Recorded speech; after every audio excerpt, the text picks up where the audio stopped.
పత్రికా సమావేశాలలో సీనియర్లు కావచ్చు జూనియర్లు కావచ్చు వాళ్ళు అడిగే ప్రశ్నను బట్టి వాళ్ళు జర్నలిస్టులా లేకపోతే రాజకీయ పార్టీల కార్యకర్తలు జర్నలిస్టు ముసుగేసుకొని వచ్చి ప్రశ్న అడుగుతుండ్రా అర్థం కానంత అమాయకులు ఎవరు లేరు. ఈరోజు జర్నలిజం ముసుగులో కొన్ని రాజకీయ పార్టీలు వాళ్ళు నిర్వహిస్తున్న విధానం వాళ్ళు చేస్తున్న ఆరోపణలు ఈరోజు సమాజం అంతా నిశ్చితంగా గమనించాలి. పాత్రికేయ మిత్రులకు నేను విజ్ఞప్తి చేస్తున్నా, మీరు డిఫరెన్షియేట్ చేయండి, వాళ్ళని వేరుగా కూర్చోబెట్టండి. వాళ్ళు మేము ఒక్కటి కాదని ఒక భావాన్ని ప్రజలకు కల్పించాల్సిన అవసరం ఉంది. ఈరోజు media, social media, digital media ఎవడు పడితే వాడికి మొత్తం పెన్ను పేపర్ ఇస్తే వాళ్ళు మొత్తం రాయలేడు, ఏబిసిడి మొత్తం రాయలేడు, వాడు కూడా నేను జర్నలిస్ట్ అంటాడు. ఏం జర్నలిస్ట్ అంటే నేను సోషల్ మీడియా జర్నలిస్ట్ని అంటాడు. మన పేరు పక్కనే జర్నలిస్ట్ అని పెట్టుకుంటాడు. అది మొత్తం వాళ్ళ ఇంటి పేరే అయినట్టు, వాళ్ళ తాతలు ముత్తాతల నుంచి జర్నలిజంలో పుట్టి పెరిగినట్టు జర్నలిస్ట్ ఎల్లయ్య, జర్నలిస్ట్ పుల్లయ్య అని పెట్టుకుంటారు. వాడు ఎప్పుడైనా జర్నలిజం స్కూల్లోనే చదివిండా లేకపోతే ఓనమాలు మొత్తం అన్నీ వస్తాయంటే ఆ రెండు రావు. జర్నలిజం అక్షరం ముక్క కూడా. ఒకప్పుడు ఈ రాజకీయ పార్టీలు సిద్ధాంతాన్ని పూర్తిగా నమ్మిన కార్డు హోల్డర్స్ అన్న జర్నలిస్ట్గా ఉండేటోళ్ళు, లేకపోతే జర్నలిజం చదివిన వాళ్ళు అన్న జర్నలిస్ట్గా బాధ్యతలు ఇచ్చేవాళ్ళు. వాళ్ళ పనితనాన్ని బట్టి వాళ్ళకు బాధ్యత పెంచేవాళ్ళు. కానీ ఈరోజు అది ఏమీ లేదు. ఎక్కువ ఆవారగా రోడ్ల మీద తిరిగేటోడు, ఎక్కువగా తిట్లొచ్చినోడు,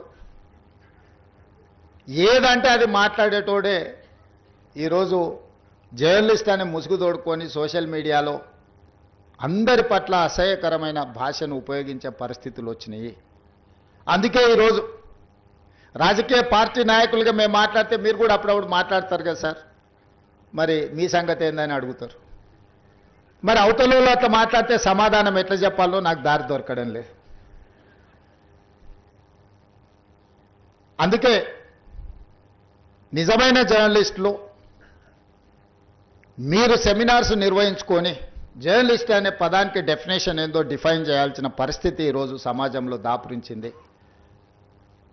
పత్రికా సమావేశాలకు కూడా ఎవడు పడితే వాడు లోపలికి వచ్చేసి మీకంటే ముందల కుర్చీలో కూర్చుంటాడు. ఇంతకుముందు నేను చూస్తాను, ఒక 15 సంవత్సరాల క్రితం నేను ప్రజాప్రతినిధిగా ఎన్నికైనప్పుడు పత్రికా సమావేశాలు పెడితే సీనియర్ రాగానే సీనియర్ జర్నలిస్ట్ ఏ పేపర్ అన్నా ఉండని, లేకపోతే ఏ టీవీ అన్నా ఉండని, జూనియర్స్ ఎవరైనా ఉంటే సీనియర్స్ వస్తే ముందల సీట్లో కూర్చున్న వాళ్ళు కూడా లేచి వాళ్ళకి సీట్ ఇచ్చి వెనక్కి వెళ్ళి కూర్చున్న వాళ్ళు, ఒకవేళ సీట్ లేకపోతే పక్కకు నించొని నోట్ చేసుకునేది.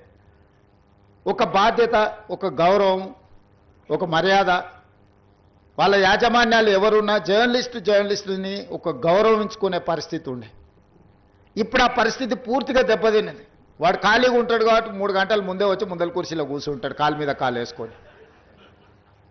వాడికి వచ్చిన సీనియర్ జర్నలిస్టు వాళ్ళ జీవితాన్ని మొత్తం జర్నలిజంలో కలిపినరు. వాళ్ళు సిన్సియర్గా ప్రజా సమస్యల్ని విశ్లేషించడానికి, పరిశోధనలు చేయడానికి, వాళ్ళ జీవితాన్ని, ఆరోగ్యాన్ని ఫనంగా పెట్టి, కుటుంబాలను కూడా ఫనంగా పెట్టి ప్రజల సమస్యలను తెలుసుకోవడానికి ఎక్కడెక్కడనో మారుమూల ప్రాంతాలకు వెళ్ళి రోజుల కొద్దీ ప్రజలలో మమేకమయ్యే ఆ సమస్యల్ని తెలుసుకొని వాళ్ళు రాసిందన్న సంగతి, పాలకులు చేస్తున్న తప్పులను పట్టుకోవడానికి నిరంతరం శ్రమించి విశ్లేషించి మన ప్రాంతంలో జరిగిన విద్యుత్ ఉద్యమాల వెనుక ఇంత కఠోరమైన దీక్ష జర్నలిస్టులది ఉన్నది. సరళీకృత విధానాలు వచ్చినప్పుడు ఆ సరళీకృత విధానాలు దేశ సంపదను పెట్టుబడిదారులు ఏ విధంగా కొల్లగొడతారని ఆనాడు విశ్లేషించిన జర్నలిస్టులకు ఈరోజు వచ్చినోనికి వాళ్ళ గురించి ఓనమాలు కూడా తెలియని పరిస్థితి. వాళ్ళు వస్తే కనీసం కూర్చోమని చెప్పాల్సిన కనీస మర్యాద పాటించాలన్న ఇంగిత జ్ఞానం కూడా కోల్పోయిన వాళ్ళు ఈరోజు వచ్చి మేము పత్రికా సమావేశాలు పెట్టినప్పుడు ముందల వరుసలు కూర్చోవడం కూడా ధిక్కారంగా, మనమేదో లోకు అయినట్టు వాడేదో మన మీద పెత్తనాన్ని చెలాయించడానికి వచ్చినట్టు మన కళ్ళకు చూస్తుంటాడు. ఇంకా నువ్వు నమస్కారం పెడతలేవు, నన్ను చూసి తల ఉంచుకుంటలేవేందని. నాకైతే అప్పుడప్పుడు అనిపిస్తుంది దిగిపోయి పల్ల చెంపలు వలగొట్టాలని. కానీ పరిస్థితులు, హోదా అడ్డం వస్తుంటాయి.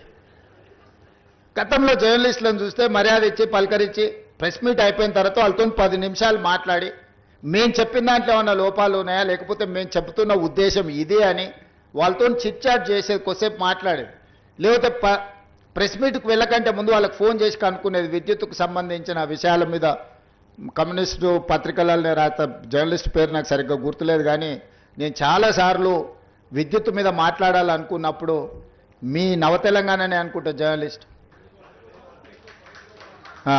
వేణుగోపాల్ గారు, నేను చాలాసార్లు నాకు కొంత అవగాహన ఉన్నా ఇది 100% కరెక్ట్గా ఉండాలని మాట్లాడితే అని చాలా సందర్భాల్లో పిలిచి కూర్చోబెట్టుకొని మాట్లాడి అసెస్మెంట్స్ నుంచి యాదాద్రి భద్రాద్రి లాంటి విద్యుత్ ప్రాజెక్టులు, ట్రాన్స్మిషన్ లాసెస్ గురించి, విద్యుత్ బకాయిల గురించి, రైతుల సమస్యల గురించి చాలా సందర్భాల్లో జర్నలిస్టులతో కూర్చొని మాట్లాడి నోట్ రాసుకొని తర్వాత వెళ్ళి మాట్లాడేది. చాలామందికి మేము ఎంత వెనకాల హోంవర్క్ చేసినామని తెలీదు.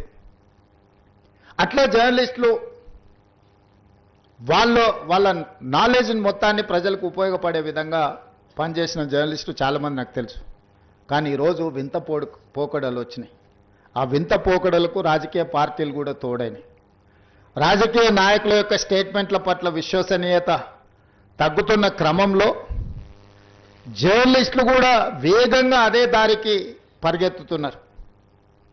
ఎందుకంటే యాజమాన్యాలు, రాజకీయ పార్టీలు పెట్టుకున్న పత్రికలు, ప్రసార సాధనాలు ఈ వ్యవస్థను కూడా నిర్వీర్యం చేసి కుప్పగూల్చడానికి ఒక రకమైన కుట్ర అనాలనో, స్వార్థం అనాలనో, లేకపోతే విపరీతమైన పోకడలు అనాలనో నాకు తెలియదు, కానీ వేగంగా రాజకీయ నాయకుల యొక్క విశ్వసనీయత ఎంత వేగంగా సన్నగిల్లుతుందో జర్నలిస్టుల యొక్క విశ్వసనీయత కూడా ఈ రాజకీయ పార్టీలు కొన్ని పెట్టుకుంటున్న పత్రికలు, ప్రసార సాధనాల వల్ల జర్నలిస్టుల యొక్క విశ్వసనీయత కూడా వేగంగా సన్నగిల్లుతుంది.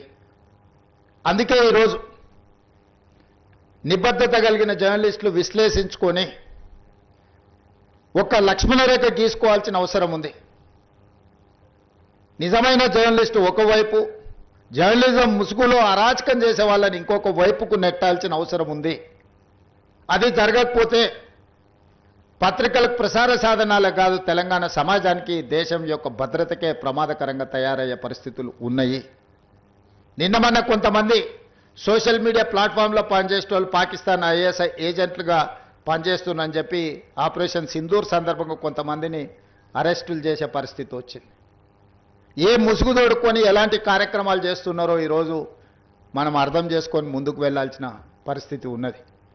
అందుకే మిత్రులారా, ముందు నుంచే నాకు పాత్రికేయ మిత్రులన్నా, వాళ్ళు విశ్లేషణలన్నా, లేకపోతే వాళ్ళు రాస్తున్న వార్తా కథనాలలో సమాచారాన్ని నేను ఎప్పుడు నిశితంగా గమనిస్తుంటా.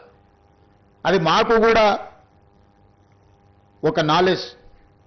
అన్ని పుస్తకాలు, ఏ పుస్తకంలో ఏముందో తెలుసుకోవడమే ఒక పని, అందులో ఏ పేజీలో ఏముందో చదువుకోవడం అని ఇంకా కష్టమైన పని.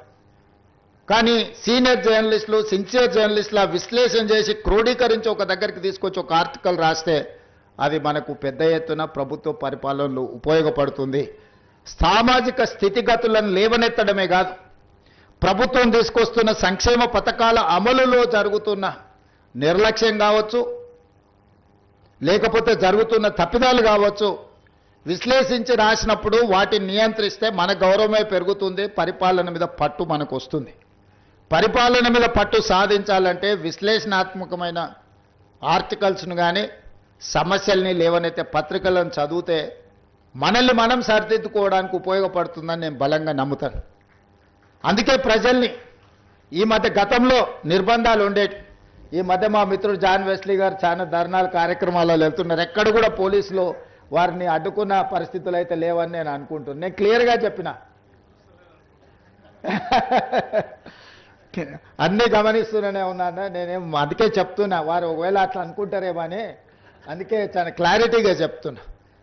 నేను కిందికి కూడా అధికారులకు ఆదేశాలు ఇచ్చిన, మా ఆలోచనను బట్టే అధికారులు పనిచేస్తారు. అధికారులకు పెద్దగా ప్రచారం నా చేతుల్లో లేదు. మీరు చేసే కార్యక్రమాలకు వెసులుబాటు కల్పించడం ముఖ్యమంత్రిగా నా చేతిలో ఉంది, కానీ ప్రచారం అనేది ఇక మిగతా పెట్టుబడులతో కూడుకున్న వ్యాపార సంస్థలు, వ్యాపార ప్రయోజనాలను దృష్టిలో పెట్టుకొని వాళ్ళు ప్రచారం కల్పిస్తున్నారు. కాకపోతే నా వరకు నేను కమ్యూనిస్టు సోదరులను ఉప్పుతో పోలుస్తా. ఏ వంట ఏ మసాలాలు ఎన్ని పెట్టి వండినా